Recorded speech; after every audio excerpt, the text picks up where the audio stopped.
Hello mga guys, so this is me Bibi, the vlogger from Bukid, ang content creator ng Barangay Binuungan.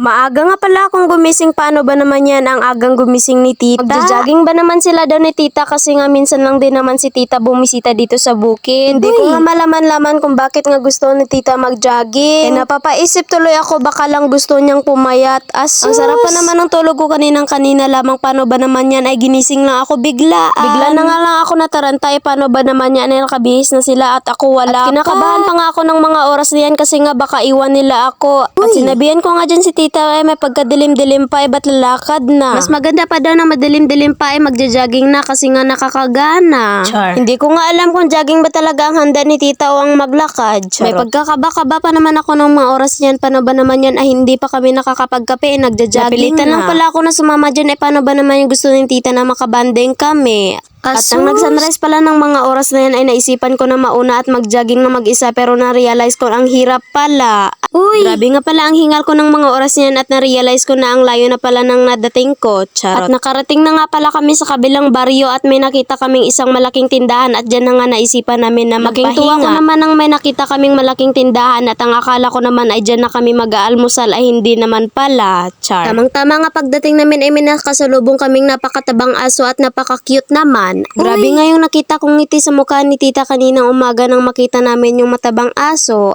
Di na nga kami nagtagal kanina doon sa tindahan kasi nga nagmamadali kami kasi nga nagtatanghali na rin at marami pa kaming gagawin. Charot. Maya-maya nga't binulungan na naman ako ni tita ng masama niyang balak na gagawin kay ate. Papadikitan niya daw ng halamang dumidikit sa damit ang jacket ni ate habang nagsiselfon. At dali-dali niya naman ako inutusan na videohan ko daw kasi nga ipopost niya daw. At bigla naman ako nataranta sa pag-open ng camera niya kasi nga inumpisahan niya ng lagyan ang damit. Wala nga palang kamalay-malay si ate dyan na nilalagyan na pala ni tita ng dumidikit na halaman ang kanyang damit. Tutok na tutok kasi ang paggamit ni ate ng cellphone niya.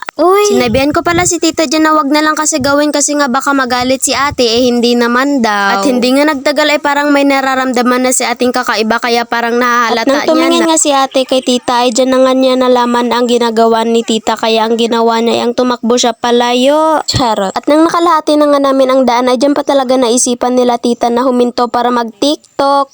Kanina pa kasi kami lakad ng lakad kaya parang naboboard na rin kami sa daan. Hindi ko nga alam kung bakit gustong buksan nila ni tita yung pinaglagyan ng ingredients sa paggawa ng buko. At sa kalagitnaan ng paghinto namin ay dyan pa talaga sa mga oras na yan ay ang nag-umpisang may naramdaman ako.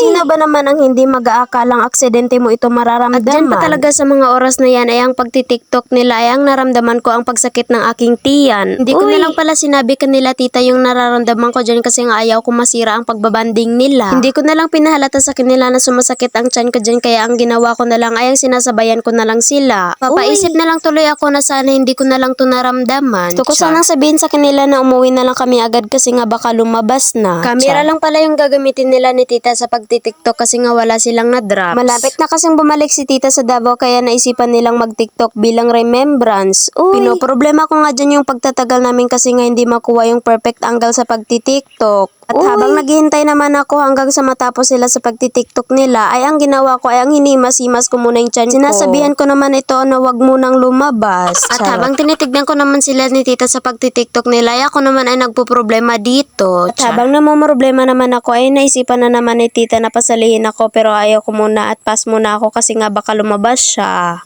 Charot. Bigla ko na lang naisipan na sumayaw kaya ako para mawala ang sakit. At hindi ko nga alam kung ba't ko naisipan na yun ang solusyon sa pagpapawala ng aking sakit ng tiyan. Sasayaw ba naman ako ng walang music? Sa lahat pala ng mga naranasan ko sa buhay ay piling ko napakasaya lahat. Charot. Kaya na naman ako nagpipiling-piling na palaging masaya. At kahit na may mga problemang naranasan sa buhay ay lumalaban pa rin. Charot. Kaya sa buong buhay ko talaga ay mapapasabi ka na lang talaga ng asus. Kaya nagpapasalamat naman talaga tayo kay Lord ay ako pala. Kaya sinasabi ko na lang talaga sa sarili ko na ang swerte ko. At teka, ba't naman ako magiging swerte ay baka naman jackpot lang naman. At sa buong buhay ko talaga ay dapat walang jackpot. Blessing lang talaga ito na binigay ni Lord. At di naman nagtagal sa kakahintay ko ay parang nainip na ako. Kaya napaisip na lang talaga ako na istorbohin ko kaya to para tumigil na. Pero kahit anong istorbo mo nito ay parang hindi naman talaga gagana pag ganito ang sitwasyon. Kahit ilang ulit mo pa talagang ilapit ang kamera sa pagmumukha nila ay wala pa rin. At mapapasabi na lang talaga ako sa kanila ng grabe. Uy, at bakit pagmumukha naman talagang sinabi ko pwede naman ang face? Uy, pagkatapos pala na pagtitiktok nila ay salamat naman ay makakauwi na rin kami. Char. Kanina pala ng umaga ng pag-alis namin sa bahay ay hindi pala kami nakapagpaalam kay nanay at tatay. Kahapon lang pala nagpaplano si tita na magja-jogging daw kami. At ang dami pa talagang sinabi ng mga bata na sasama daw sila. Sinabihan ko nga sila kung sasama talaga sila ay dapat sa bahay sila matulog para maaga namin silang gisingin. Pero hindi naman daw pwede kaya hindi na lang sila nakasama. Charot. Kanina pala pumunta pala ako sa tindahan para mag-wifi lang sandali pero pag uwi ko naman ay nakagawa na pala sila ng buko. Hindi man lang nila ako tinawag. Charot. At hindi mo naman masasabing hindi sila gumawa ay kitang-kita naman ang ebidensya. At hanggang dito na lang pala ang aking mga video mga be. Paalam. Charot.